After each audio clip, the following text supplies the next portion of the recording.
खुशामदीद 9:33 programme अब तक के साथ में आसिफ रशीद जम्मू के स्टूडियो से बराह रास्त। प्रोग्राम में सबसे पहले जम्मू कश्मीर इंतजामिया में अफसरान या आला ओहदेदारान के तबादलों और तकर्रियों की बात करेंगे, खासतौर से पुलिस महकमे की, जहां पर बड़े पैमाने पर फेरबदल हुआ है और महकमा दाखिला की जानिब से तबादलों के अहकाम जारी किए गए हैं। पुलिस महकमे के अंदर होने वाले तबादलों में 17 IPS अफसरान और 96 GKPS अफसरान के तबादलों और तकर्रियों की जो अहकाम हैं या तैनाती के अहकाम सादिर किए गए हैं मुतलका हुकाम की जानिब से। और मुतअद्दिद अजला के अंदर जहां DYSP से लेकर डिपार्टमेंट के अंदर तकनीकी एतबार से काम करने वाले सीनियर अफसरान जिनको नई जगहों पर जिम्मेदारियां तफवीज़ हुई हैं, श्रीनगर और अनंतनाग के अंदर SSPs की तब्दीली, जहां जम्मू सूबे के अंदर और कश्मीर वादी के अंदर दोनों जगहों पर बड़े पैमाने पर यह तब्दीली देखी गई है। और अब से कुछ देर पहले जम्मू कश्मीर के महकमा दाखिला या होम डिपार्टमेंट की तरफ से जारी हुक्मनामे के मुताबिक उत्तम चंद IGP पुलिस ऑपरेशन व सर्विसेज पुलिस हेडक्वार्टर, जहां पर ओहदा खाली था, वहां उनको जिम्मेदारी दी गई है। सारा रिजवी जो कि DIG IR जम्मू थी, उनको DIG उधमपुर रियासी रेंज बनाया गया है और यहां से एक बार फिर से तब्दील कर दिया गया है। रईस मोहम्मद भट्ट को, जो जनूबी कश्मीर से पहले उधमपुर रियासी रेंज के DIG बनाए गए थे, उनको नई जगह लगा दिया गया है। शेख जुनैद महमूद जो अब तक इंतजार कर रहे थे, उनको DIG IR कश्मीर के अंदर, यहां पर भी खाली ओहदा था, वहां पर उनको जिम्मेदारी दी गई है। उमेश कुमार जो कि DIG होम गार्ड्स जम्मू थे, उनको DIG ट्रेनिंग पुलिस हेडक्वार्टर इस बार नई जिम्मेदारी दी गई है।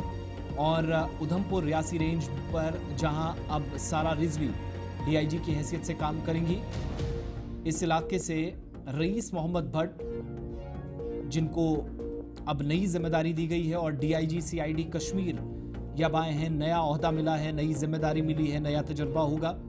जितेंद्र सिंह जौहर AIG क्राइम थे और कंप्लेंट्स पुलिस हेडक्वार्टर में काम कर रहे थे, इनको इंचार्ज डायरेक्टर पुलिस टेलीकम्युनिकेशन, जहां खाली ओहदा था, वहां जिम्मेदारी दी गई है। संजीव कुमार यादव जो कि अभी तक divisional commandant home guard Jammu काम कर रहे थे, इनको SO IGP टेक्निकल सर्विसेज खाली ओहदे पर तैनात कर दिया गया है। एजाज अहमद भट्ट कमांडेंट 3री बटालियन, इनको SSP ट्रैफिक श्रीनगर बनाया गया है और यहां से तब्दीली हुई है। मुजफ्फर अहमद शाह की, Ranjit Singh Sambyal SSP security VIP, इनको वहां पर अब तक जिम्मेदारियां दी गई थी, लेकिन अब प्रिंसिपल PTTI विजयपुर इनको बनाया गया है। Amritpal Singh SSP technical CID headquarter, इनको SSP अनंतनाग के तौर पर अब जिम्मेदारियां दी गई हैं, जो GV संदीप चक्रवर्ती की जगह लेंगे। और GV संदीप चक्रवर्ती जो SSP अनंतनाग थे, उनको तब्दील करके SSP श्रीनगर बना दिया गया है। साउथ कश्मीर से सेंट्रल कश्मीर में इनको लाया गया है। Sanjeev Kumar Khajuria commandant Jammu Kashmir armed police 4थी बटालियन में सिक्योरिटी में काम कर रहे थे, इनको commandant 1st border battalion Jammu Kashmir armed police बनाया गया है।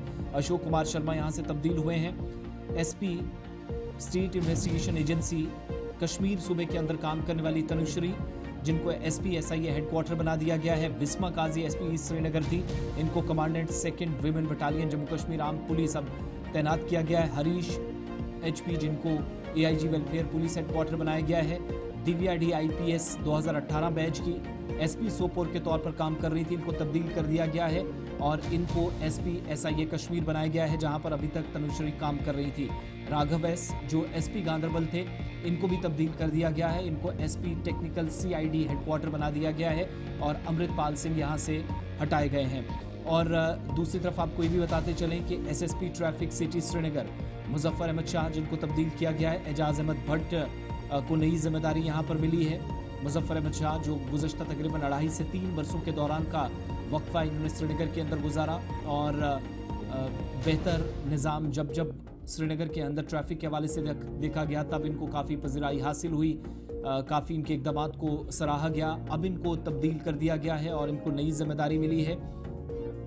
और जहां SSP ट्रैफिक सिटी श्रीनगर के तौर पर एजाज अहमद भट्ट जो कमांडेंट 3rd बटालियन के थे IR में, उनको तब्दील किया गया है। वहां से उठाकर मुजफ्फर अहमद शाह की जगह उनको लगाया गया है और मुजफ्फर अहमद शाह अब SP special crime wing Kashmir के अंदर काम करेंगे, जो काफ़ी वक्त से खाली ओहदा पड़ा था। तो बड़ी तब्दीली, मुजफ्फर अहमद शाह को भी एसपी सिटी ट्रैफिक से हटाकर एसपी स्पेशल क्राइम विंग में कश्मीर सूबे के अंदर नई जगह मिली है। जावेद इकबाल जो एसएसपी किश्तवाड़ थे, इनको commandant 6 battalion Jammu Kashmir arm police बनाया गया है। अमरजीत सिंह जो एसओ थे आईजीपी क्राइम कश्मीर के, इनको एसओ ही बनाया गया, लेकिन एडीजीपी सीआईडी इनको जिम्मेदारी मिली है। इसके अलावा खलील अहमद कमांडेंट 9वीं battalion Jammu Kashmir arm police, ये गांदरबल के नए एसएसपी होंगे। इन्होंने जगह ली है राघव एस की। तो ये नई तब्दीलियां हुई हैं। कुल मिलाकर 17 एसएसपीज, 17 आईपीएस ऑफिसर्स और इसके अलावा 96 में से 96 जो जेकेएस अफसरान हैं उनके तबादले और तकर्रियां अमल में लाई गई हैं। फारूक कैसर मलिक जो एसपी सिटी एफडीसीआईडी हेडक्वार्टर थे, इनको एसपी ट्रैफिक सिटी जम्मू तैनात कर दिया गया है। सुरजीत कुमार भगत जिनको कमांडेंट 20वीं बटालियन बनाया गया है। शमशीर हुसैन की जगह इन्होंने ली है। आफ्ताब अहमद शेख की भी तब्दीली हुई है। और इसके अलावा मोहम्मद अनवारुल हक जो एडिशनल एसपी पीसीआर जम्मू थे, इनको स्पेशल ये जो सुपरिटेंडेंट ऑफ पुलिस बनाया गया है anti narcotics task force Jammu Kashmir के अंदर। Mohammad Ibrahim SP transport security workshop होंगे। जुल्फकार अहमद जो एडिशनल एसपी सीआईडी राजौरी थे, इनको डिप्टी कमांडेंट 15वीं बटालियन आईआर बनाया गया है। और जेकेएस अफसरान में नूरुल हसन, मुजीबुर रहमान, प्रदीप सिंह, मुनीश कुमार, गौरव महाजन, अब्दुल खालिद, निघत अमन, रमनीश कुमार और दीगर तमाम लोग हैं। लेकिन जो बड़े पैमाने पर तब्दीलियां कुल मिलाकर हुई हैं, इनमें अनंतनाग और श्रीनगर के अंदर एसएसपीज के हवाले से डॉक्टर जीबी संदीप चक्रवर्ती अनंतनाग से श्रीनगर अब चले गए हैं। और रईस मोहम्मद भट्ट जो उधमपुर रियासी रेंज में बतौर डीआईजी अभी तक काम कर रहे थे, उनको अब नई जगह लगा दिया गया है। इस तरीके से अब वो डीआईजी सीआईडी कश्मीर की हैसियत से काम करेंगे। Ejaz Ahmad Bhatt SSP traffic city Srinagar Muzaffar Ahmad Shah की जगह ले चुके हैं। नए ऑर्डर्स के मुताबिक श्रीनगर के अंदर एसएसपी डॉक्टर जीवी संदीप होंगे और एसएसपी अनंतनाग अमृतपाल सिंह होंगे। इसी तरीके से दीगर निचली सतह पर काम करने वाले पुलिस अफसरान भी नए ऑर्डर्स के मुताबिक तब्दील हुए हैं और तबादलों और तकर्रियों के अहकामात अब से कुछ देर पहले जारी कर दिए गए हैं। इधर सिविल इंतजामिया के अंदर भी बेहतरीन कारकर्दगी या पब्लिक एडमिनिस्ट्रेशन में अच्छी परफॉर्मेंस के लिए सरकार की जानिब से नवाजने का सिलसिला जारी है। और अब से कुछ देर पहले इतलात के मुताबिक डिप्टी कमिश्नर कुपवाड़ा आयुषी सूदन और डिप्टी कमिश्नर कुलगाम अतर आमिर खान, जिनको पब्लिक एडमिनिस्ट्रेशन में बेहतरीन कारकर्दगी के लिए वज़ीर आज़म की जानिब से अवार्ड से नवाजा जाएगा। मुख्तलिफ रियासतों और यूटीज़ के अंदर डिप्टी कमिश्नर की हैसियत से काम करने वाले कई अशखास को अब तक वज़ीर आज़म की जानिब से अवार्ड्स दिए गए, जिनमें शाहिद इकबाल चौधरी भी शामिल हैं, जिनको काफ़ी वक्त पहले वज़ीर आज़म से के हाथों अवार्ड मिला था। अब 2 मज़ीद नाम मुल्क के मुख्तलिफ रियासतों और यूटीज़ से जिनकी बेहतरीन परफॉर्मेंस सिविल इंतजामिया में रही है। आमिर अतर खान जो कि मौजूदा वक्त में ज़िला तरक्याती कमिश्नर कुलगाम की हैसियत से काम कर रहे हैं और आयुषी सूदन जो इस वक्त शुमाली कश्मीर के कुपवाड़ा ज़िले में काम कर रहे हैं। आमिर अतर खान जो आईएएस अफसर हैं, जूनियर एडमिनिस्ट्रेटिव ग्रेड JAGL 12 में उनको तरक्की दी गई थी और मौजूदा वक्त में वो कुल मिलाकर अपने 10 साल मुकम्मल करने जा रहे हैं बतौर आईएएस ऑफिसर। 2016 बैच के आईएएस अफसर हैं। और दूसरी तरफ आयुषी सूदन जो कि 2018 बैच का हिस्सा हैं, जम्मू कश्मीर काडर से वाबस्ता हैं। आयुषी सूदन सिविल सर्विसेज इम्तिहान में यानी यूपीएससी में उनका ऑल इंडिया रैंक 65 था। और इसके बाद मुख्तलिफ रियासतों के अंदर, पड़ोसी रियासतों के अंदर भी उन्होंने काम अब तक किया है, जिसके बाद जम्मू कश्मीर उनको लाया गया। चंद बरस कबल शुमाली कश्मीर के कुपवाड़ा में गुज़िश्ता बरस से वो काम कर रही हैं और अब जाकर जो उनको जिम्मेदारी दी गई है उसको बेहतरीन तरीके से निभाया गया है। नतीजा ये कि वज़ीर आज़म के दफ्तर से इन सबको अब अवार्ड्स मिलेंगे।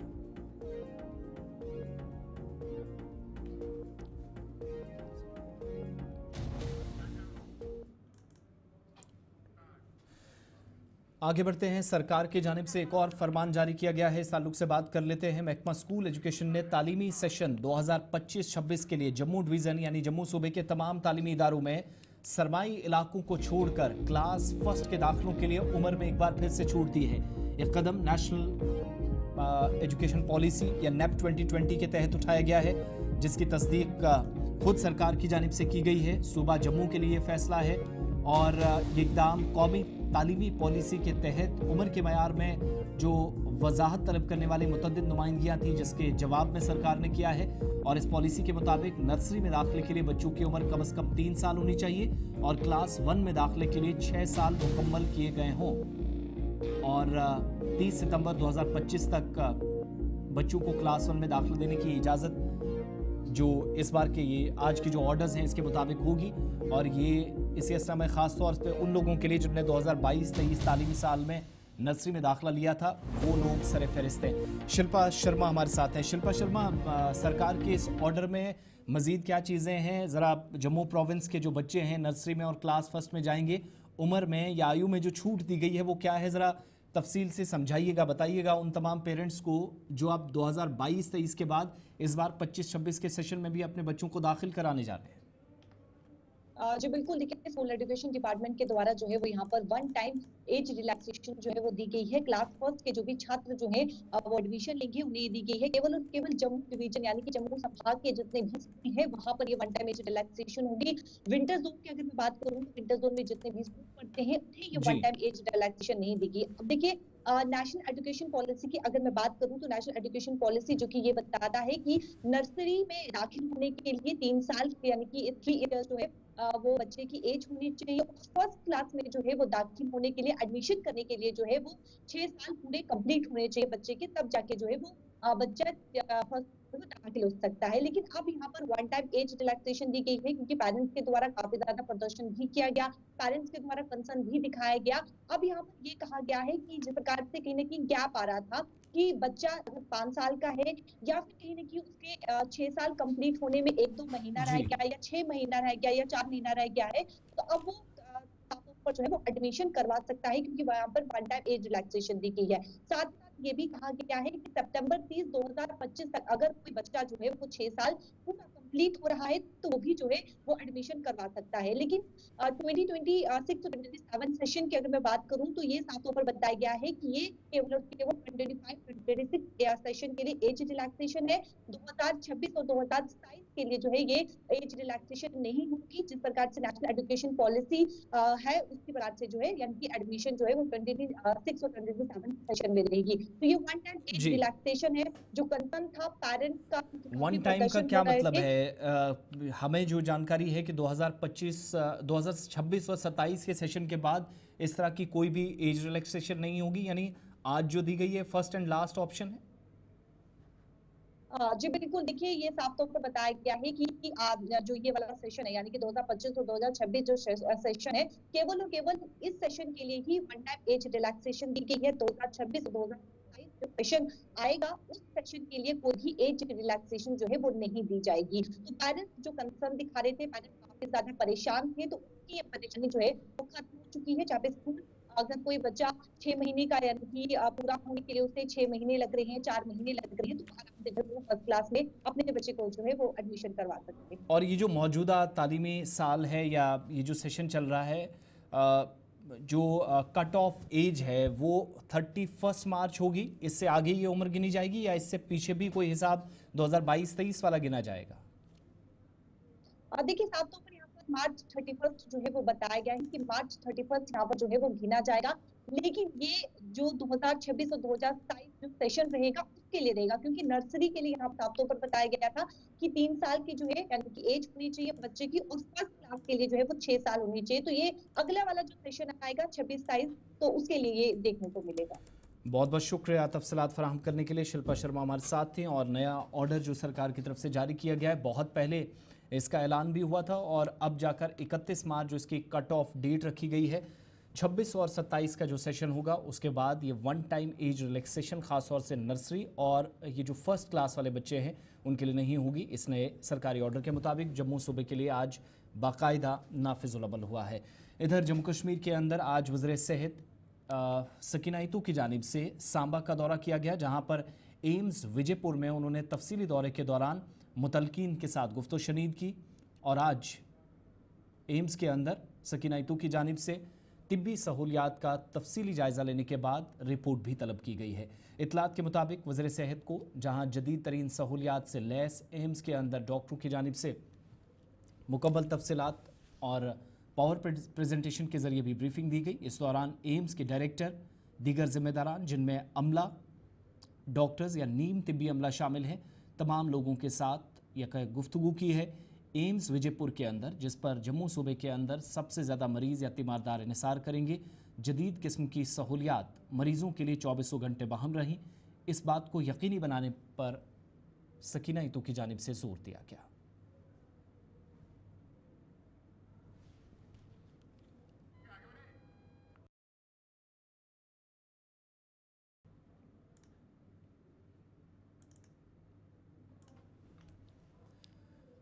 इधर जम्मू कश्मीर के अंदर जहां गुज़श्ता 24 घंटों में सूबा जम्मू के अंदर ख़ास तौर से ख़राब मौसम ने नुकसान पहुंचाया, वहीं महकमा मौसमियात ने 18 से 20 अप्रैल तक सूबा जम्मू में ख़ास तौर से पीर पंजाल और कश्मीर सूबे के बालाई इलाकों में तेज़ बारिश, बर्फबारी और गरज चमक के साथ मुख्तलिफ इलाकों के अंदर तेज़ हवाएँ चलने की पेशनगोई कर दी है। महकमा मौसमियात की जानिब से भारत सरकार के यानी इंडियन मेट्रोलॉजिकल डिपार्टमेंट की जानिब से भी आज कहा गया कि पहाड़ी सिलसिले के अंदर सबसे ज़्यादा और सख्त एहतियात बरतने की ज़रूरत है। गरज चमक के साथ 18 अप्रैल की रात से 19 अप्रैल की देर रात के दौरान बालाई इलाकों के अंदर एक बार फिर से बारिश हो सकती है और इससे नुकसान ना हो, इसके लिए सख्त एहतियात बरतने की ज़रूरत है। एक तरफ जहां एग्रीकल्चरल एक्टिविटीज़ या जो ज़रूरी सरगर्मियां हैं वो रोकने के लिए फ़िलहाल कहा गया है, दूसरी जानिब बालाई इलाकों के अंदर नक्लो हमल से गुरेज करने के लिए कहा गया है। ख़राब मौसम के पेश नज़र Srinagar Leh national highway, Jammu Srinagar national highway और दीगर अहम तरीन राब्ता सड़कों पर भी नक्लो अमल मुतासिर हो सकती है। यह ख़राब मौसम इन सड़कों पर खलल का बाइस बन सकता है। आज इस एडवाइजरी के जरिए तस्दीक की गई है। कश्मीर और जम्मू सूबे में दोनों जगहों पर एडवाइजरी के मुताबिक मौसमियाती मरकज़ श्रीनगर से भी ये तस्दीक हुई है कि 18 अप्रैल 2025 यानी कल से एक बार फिर से मगरबी हवाओं का एक और मरहला जम्मू कश्मीर के मुख्तलिफ इलाकों को मुतासिर करेगा, जिसका इम्कान वादी कश्मीर और जम्मू सूबे दोनों में है। एडवाइजरी के मुताबिक इस सिस्टम के ज़रिए असर वसी पैमाने पर हल्की से दरमियाना दर्जे की बारिश और बर्फबारी बालाई इलाकों के अंदर हो सकती है, जिससे नुकसान ना हो शहरियों से पहले ही खबरदार उनको किया गया है और एहतियात बरतने की अपील की गई है। वहीं 19 तारीख को रात के वक्त में बालाई इलाकों के अंदर एक बार फिर से तेज़ हवाएं, बारिश और बर्फबारी का भी इम्कान जाहिर किया गया है। पीर पंजाल रेंज और सूबा कश्मीर में अनंतनाग, पहलगाम, कुलगाम, सिंथन टॉप, शोपियां, पीर पंजाल, बांडीपुरा, इसके अलावा जिपिंजला, सिंथन पास, पीर पंजाल रेंज में शदीद बारिश व बर्फबारी का भी इम्कान जाहिर किया गया, जिससे मुगल रोड और सिंथन टॉप व शुमाली कश्मीर को बालाई इलाकों के साथ जोड़ने वाले रास्ते मुतासिर हो सकते हैं। गुलमर्ग, कुपवाड़ा, साधना पास में भी गरज चमक के साथ आंधी, सालाबारी 40 से 50 किलोमीटर फी घंटे की रफ्तार से तेज हवाएं चलने का भी इम्कान है। एडवाइजरी में कहा गया है कि ताज़ा मौसमी एडवाइजरी के मुताबिक मुमकिन असरात को जाहिर करते हुए मौसमियाती मरकज़ श्रीनगर और जम्मू के दफातर से होने वाली इन एडवाइजरीज को संजीदगी से लिया जाए ताकि मामूलाती ज़िंदगी मुतासिर ना हो।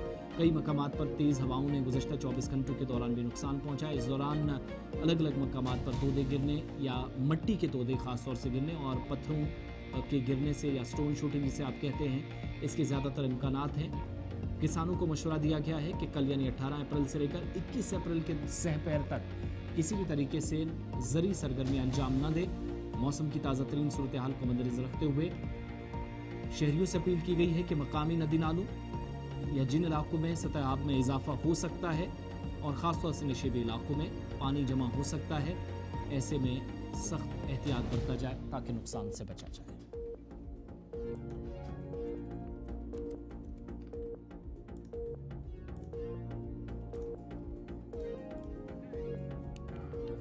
इधर जम्मू खित्ते के मुख्तलिफ हिस्सों के अंदर बिजली की सप्लाई भी गुज़श्ता 24 घंटों के दौरान मुतासिर हुई, जिसकी तस्दीक खुद महकमा मौसमियात के ज़िम्मेदारान की जानिब से की गई थी। और अब आंधी के पेश नज़र Jammu power development corporation limited ने जिन इलाकों के अंदर बिजली सप्लाई या तरसीली निज़ाम को नुकसान पहुँचा था, उन इलाकों के अंदर एक बार फिर से बहाली का अमल तकरीबन मुकम्मल कर लिया है। मुख्तलिफ इलाकों के अंदर जहाँ रात देर गई ही काम शुरू किया गया था, इस बात को यकीनी बनाते हुए कि बिजली के मुख्तलिफ इलाकों के अंदर होने वाले नुकसान या 24 घंटों के अंदर इस काम को मुकम्मल किया जाए। जो मुख्तलिफ इलाकों के अंदर महकमे के लिए दर्द-ए-सर बना।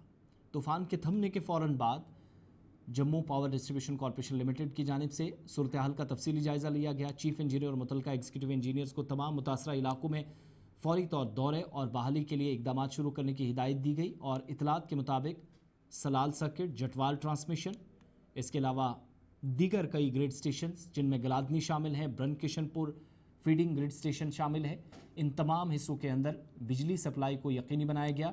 ग्रिड स्टेशन 33 kV, 132 kV, इसके अलावा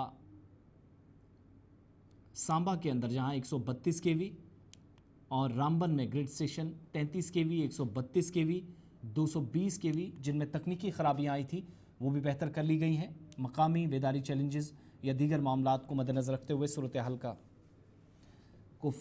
जायज़ा लिया गया और मुख्तलिफ इलाकों के अंदर वक्त गुजरने के साथ साथ मुतल्लिका हुकाम के मुताबिक अपडेट लिया गया। डिप्टी कमिश्नर जम्मू के साथ भी तालमेल या हम आहंगी को यकीनी बनाया गया और बहाली के कामों में रुकावट बनने वाले उन तमाम असबाब का पता लगाया गया जहां ज़रूरी मशीनरी की ज़रूरत पड़ सकती थी और टीमों को मुतहर्रिक किया गया। फील्ड टीमों को हिदायत दी गई थी कि वो 132 और 220 वाले सिस्टम की मुकम्मल बहाली करें। इसकी इंतज़ार किए बगैर लाइन्स स्पैनिंग को किसी भी हिस्से के अंदर, ख़ास तौर से जिन इलाकों में बिजली सप्लाई 24 घंटों से मुतासिर हुई है या रही, उन इलाकों के अंदर जब तक ट्रांसमिशन लाइंस को बेहतर ना बनाया जाए तब तक सूरत हाल का जायज़ा लिए बगैर बिजली सप्लाई को यकीनी ना बनाने की भी हिदायत दी गई थी ताकि किसी तरीके से जानी नुकसान ना हो। और आज मुतल्लिका हुकाम के मुताबिक तकरीबन 90% से ज़्यादा इलाकों में बिजली सप्लाई बहाल कर दी गई।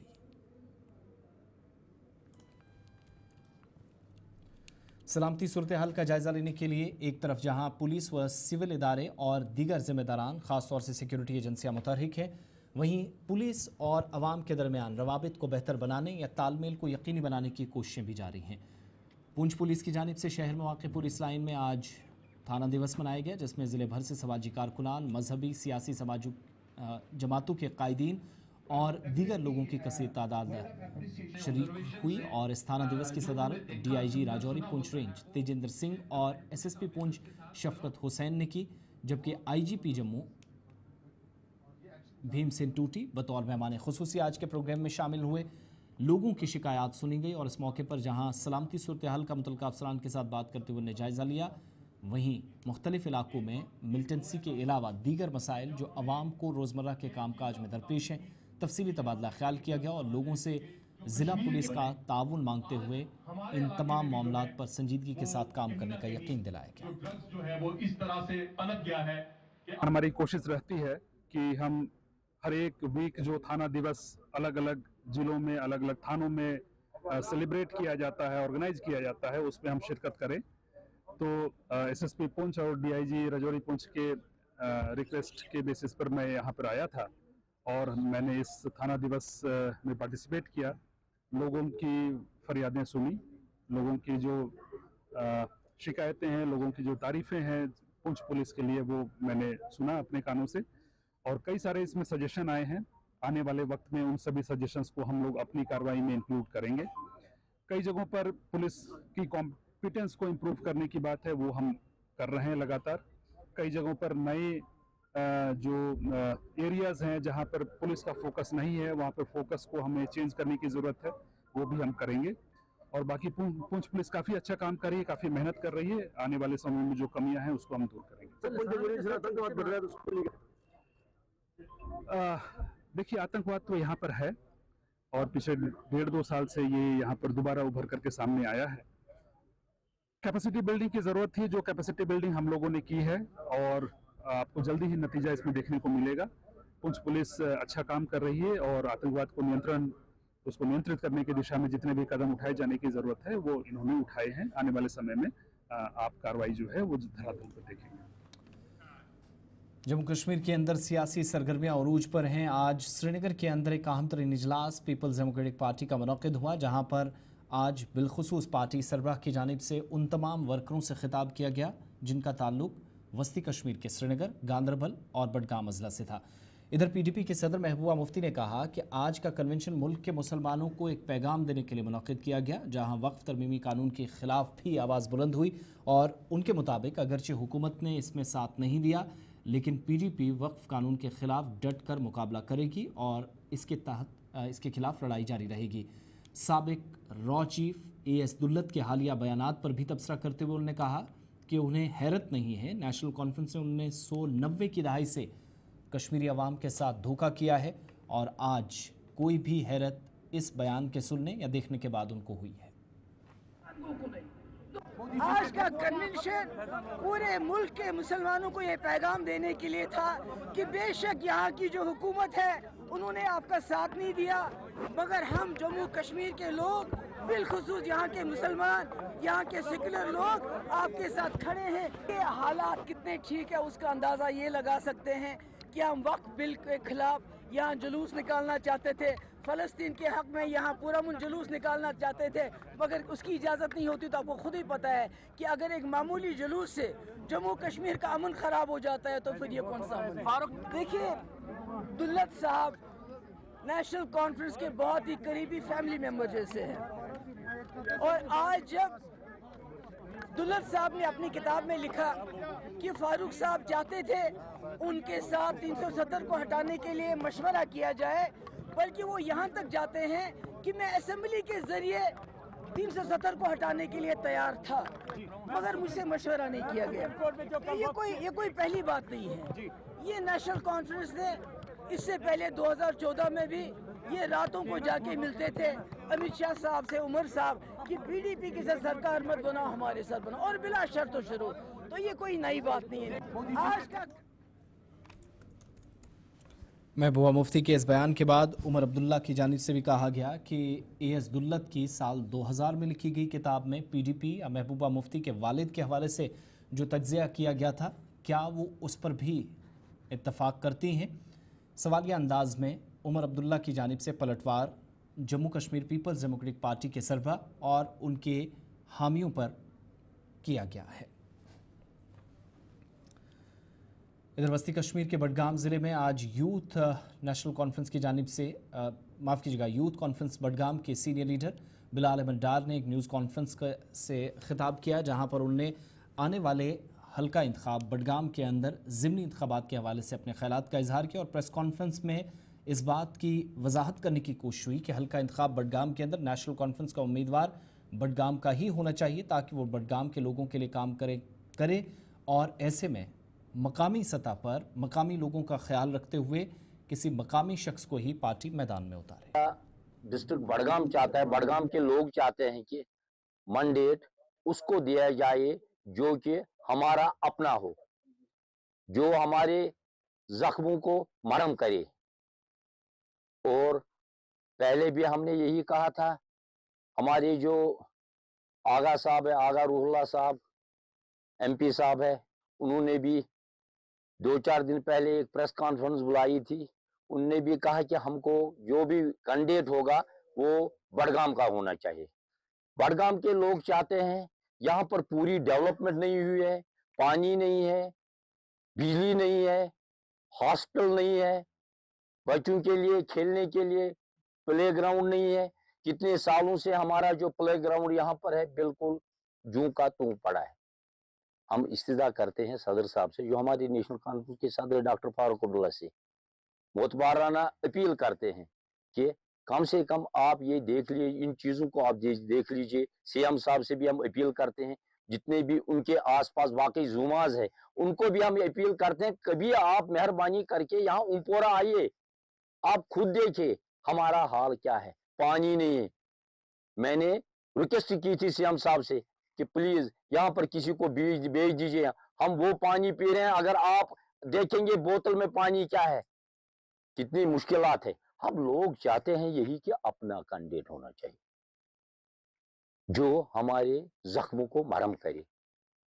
हमारा इसीलिए आज हमने इस मीटिंग को बुलाया है कि कम से कम ये समझनी चाहिए इन बातों को कि हमारा कैंडिडेट, अपना जो कैंडिडेट होगा वो हमें बहुत जरूरी है। बाहर के कैंडिडेट को हम एक्सेप्ट नहीं करेंगे, ना यहाँ के लोग करेंगे, क्योंकि लोग काफी गुस्से में है। वो बोल रहे हैं कम से कम हमारा अपना तो कैंडिडेट दे दो। जब दूसरी डिस्ट्रिक्ट को अपना कैंडिडेट है, दूसरे इलाकों को हमें क्यों नहीं है।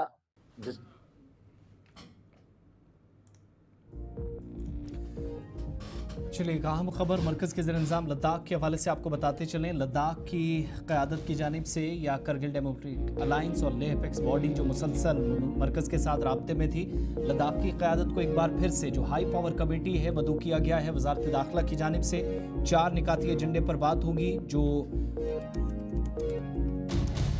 जिस पर मुसलसल बातचीत होती रही है, लेकिन कोई नतीजा अब तक नहीं निकल सका है। दिल्ली के अंदर ये इजलास 20 अप्रैल को होगा, यानी कल और परसों का दिन है, जिसके बाद 4 नुकाती एजेंडा लद्दाख के नुमाइंदों और मरकज़ी सरकार के दरमियान तबादला ख्याल होगा। और आज कबीराज साबर जो डिप्टी सेक्रेटरी हैं, भारत सरकार के मेंबर सेक्रेटरी हैं हाई पावर कमेटी के, उनके मुताबिक नित्यानंद राय जो minister of state for home affairs हैं 20 तारीख को होने वाले इस इजलास की सदारत करेंगे। लद्दाख के सियासी समाजी रहनुमाओं और मरकज़ी वज़ीर ममलिकत के दरमियान 4 निकाती एजेंडे पर दारुल-हुकूमत दिल्ली में ये इजलास 20 तारीख को होगा, जिसमें कोई पेशरफ्त की इतला तो नहीं है, ताहम का इम्कान तो नहीं है, लेकिन दूसरे इजलास के लिए तारीख का ऐलान भी साथ साथ किया जा सकता है, जिस हिसाब से मरकज़ बार बार इजलास कर रहा है। एक तो छठे शेड्यूल की बात मुसलसल की जा रही है, उस पर बात हो, पार्लिमानी नुमाइंदगी, रियासत का दर्जा और पीएससी गेजेटेड रूल्स एजेंडे जो 4 निकाती एजेंडा है उसमें शामिल है, जिसमें मुसलसल बात हो रही है। 14 रुकनी वफद ने मीटिंग के दौरान वज़ीर ममलिकत के साथ पहले भी तबादला ख्याल किया था और 4 दिसंबर उसके बाद जाकर साल 2025 में भी बैक टू बैक इजलास हुए। 5 अगस्त 2019 को जम्मू कश्मीर लद्दाख 2 मरकज़ के ज़ेर इंतज़ाम इलाकों में तकसीम हुए। लद्दाख को नए मरकज़ के ज़ेर इंतज़ाम इलाका बनाया गया, यूटी बनाया गया, और इस फैसले से करगिल के लोगों को जो नेशनल कॉन्फ्रेंस है या दीगर लोग हैं मानते हैं कि उनको दुख हुआ है, लेह और करगिल को तकसीम करने की कोशिश हुई है। और जो 4 निकाती एजेंडा है लद्दाख के लिए रियासत का दर्जा, 2 लोकसभा नशिस्तें, 1 करगिल और 1 लेह के लिए। तीसरा एजेंडा या तीसरा पॉइंट जो मकामी लोग हैं उनके लिए मुलाजमत के मौके, सिर्फ मकामी लोगों को ही मुलाजमत मिले, और छठे शेड्यूल के तहत आईनी तहफ़्फ़ुज़ात का मुतालबा किया जा रहा है। लेकिन अब 20 तारीख को इजलास में क्या क्या बातें होंगी, इन 4 निकाती एजेंडे पर कोई पेशरफ्त होगी या नहीं, ये देखने वाली बात होगी। फिलहाल आइंदा दिनों में जब दारुल-हुकूमत दिल्ली के अंदर ये इजलास मुनक़्क़िद होगा तो सबकी नज़रें इस बात पर होंगी कि लद्दाख की क़यादत की जानिब से क्या किसी बात पर इत्तफ़ाक़ किया जाएगा या नहीं। लद्दाख की बात हो रही है तो मरकज़ी वज़ीर दिफ़ा राजनाथ सिंह भी लद्दाख जा रहे हैं। 26 अप्रैल को लेह से मुतअद्दिद प्रोजेक्टों का इफ्तिताह करने वाले हैं। इतलात के मुताबिक राजनाथ सिंह मंसूबों का इफ्तिताह करने के अलावा सरहद पर सलामती सूरत हाल का भी तफसीली जायज़ा लेंगे।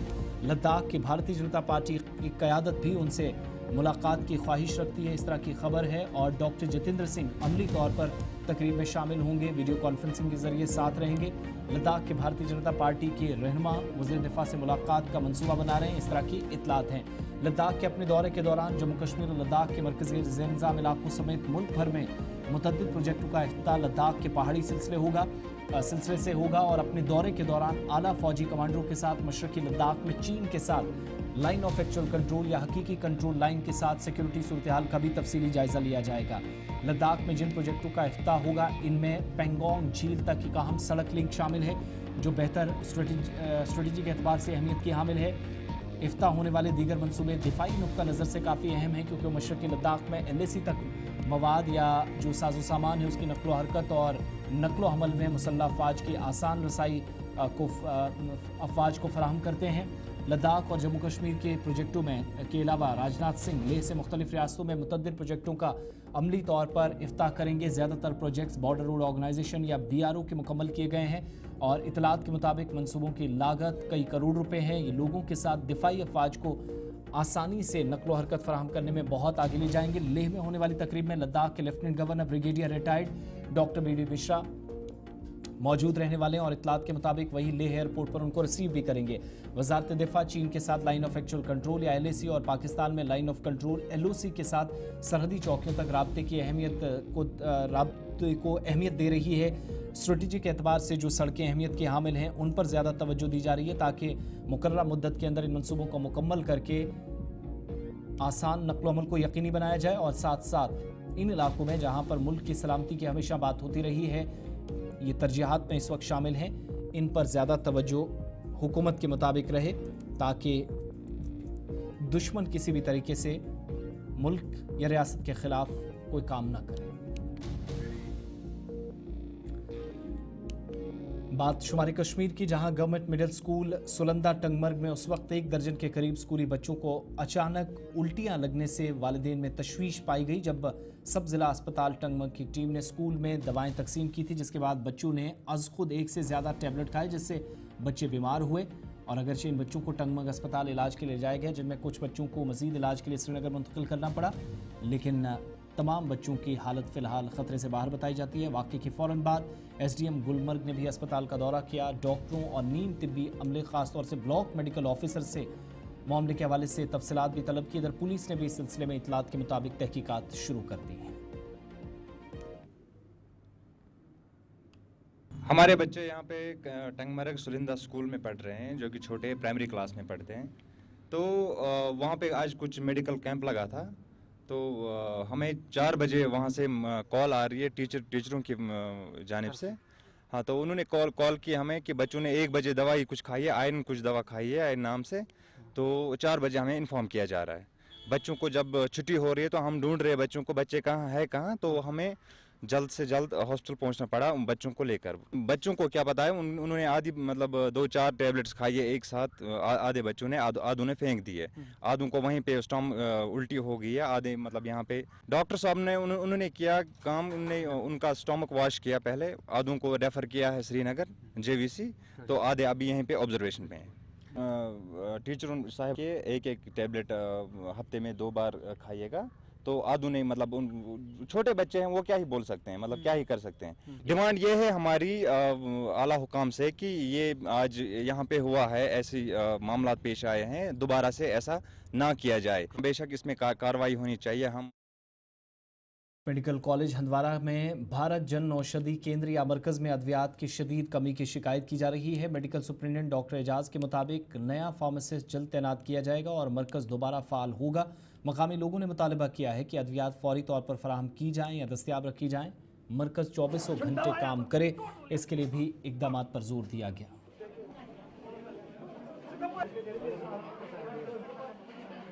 जो प्रॉब्लम हो रही है पिछले 10-15 दिन से हो रही है, तो प्रॉब्लम इश्यूज, ये जन औषधि स्टोर जो है ये हमारे हॉस्पिटल में पिछले 3 साल से जायज से चल रहा है। तो इसमें पेशेंट्स को काफ़ी डिस्काउंट मिलते हैं, दवाई में जेनरिक दवाइयाँ मिलती है लेकिन काफ़ी डिस्काउंट, जो हमारे तकरीबन 70 to 80% प्रिस्क्रिप्शन हैं वो जन औषधि स्टोर को ही जाते हैं। तो पेशेंट्स को काफ़ी राहत मिलती है, जो गरीब पेशेंट्स हमारे पास हैं उनको काफ़ी राहत मिलती है। तो अब इसमें कुछ इश्यूज हैं हमारे, इसमें हमारे पास जो उन्होंने भेजे थे 2 फार्मासिस्ट सिलेक्ट किए थे, तो उनमें से एक फार्मासिस्ट वो ड्यूटी नहीं आया करता था, अच्छे से ड्यूटी नहीं दिया था, तो उसको हमने फिर नोटिस बागी किए, तो वो अब पिछले 5-6 महीने से नहीं आ रहा है ड्यूटी। तो इनका एक अपनी गाइडलाइन है कि जो पर फार्मासिस्ट इनके पास हैं इनको 7.5% मिलता है ऑफ द शेयर, जितना इन्होंने मतलब कमाई की है उसका 7.5% शेयर मिलता है। तो it's imperative for all pharmacist जितने भी वहां पे काम करते। तो इनके पास 2 फार्मासिस्ट थे, तो अब एक फार्मासिस्ट चला गया, अब जो एक फार्मासिस्ट काम कर रहा है, तो उसने हमें काफी बार रिप्रेजेंटेशन दी कि मुझे डबल चाहिए, मैं उसका भी काम करता हूं, अपना भी काम करता हूं, तो मुझे 15% चाहिए। तो देन वी कॉन्टैक्टेड, मैंने CMO सर से बात की, बाकी चीजों की, कि हमें एक ऑर्डर दीजिए कि अगर इसको देना है या नहीं देना है 15%, बट कहीं से कोई ऑर्डर नहीं आया। हमारी कल स्टेट नोडल अफसर इनकी आई थी, तो we had an detailed meeting, तो हमने डिसाइड किया कि हम लोग एक एडवर्टाइजमेंट निकालेंगे through principal government medical college Handwara, we will go for the recruitment of another pharmacist. So once we काम की जानिब से भी पुलिस और फौज की तरह ही मकामी शहरियों के साथ तालमेल या हमआहंगी को यकीनी बनाने की कोशिशें जारी हैं। इस सिलसिले में जनूबी कश्मीर के पुलवामा ज़िले में नोपुरा तराल में CRPF की 180 और 130वीं बटालियन की तरफ से मुश्तरका तौर पर एक मुफ्त तिबी कैंप का इनेकाद अमल में लाया गया, जिसमें लोगों की अच्छी खासी तादाद ने शिरकत की। कैंप के दौरान डॉक्टरों की मुफ्त तिबी मशवरे के बाद लोगों को मुफ्त अद्वियात भी फराहम की गई। मकामी लोगों ने इस कैंप पर मुतलका हुकाम का शुक्रिया अदा किया और उम्मीद जाहिर की कि मुस्तकबिल में भी CRPF की 180 और 130वीं बटालियन आम लोगों के लिए और उन्हें तिब्बी सहूलियात फराहम करने के मकसद से इस तरह के कैंप जारी रखेगी। warahmatullahi wabarakatuh.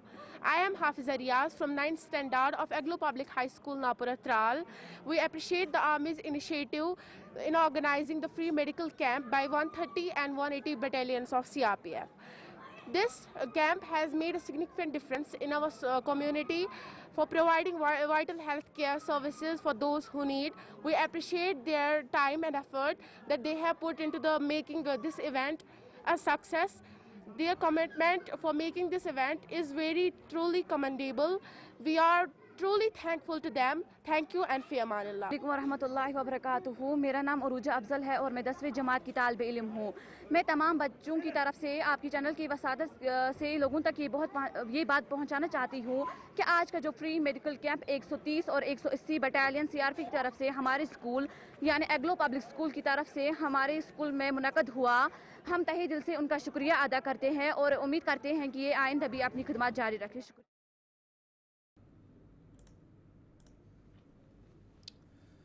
चलिए, प्रोग्राम अब तक में मेरे साथ बस इतना ही। वक्त छोटे से ब्रेक का है। ब्रेक के उस पार गुलिस्तान न्यूज़ पर एक और ख़ास प्रोग्राम। आसिफ रशीद को इजाज़त दीजिए।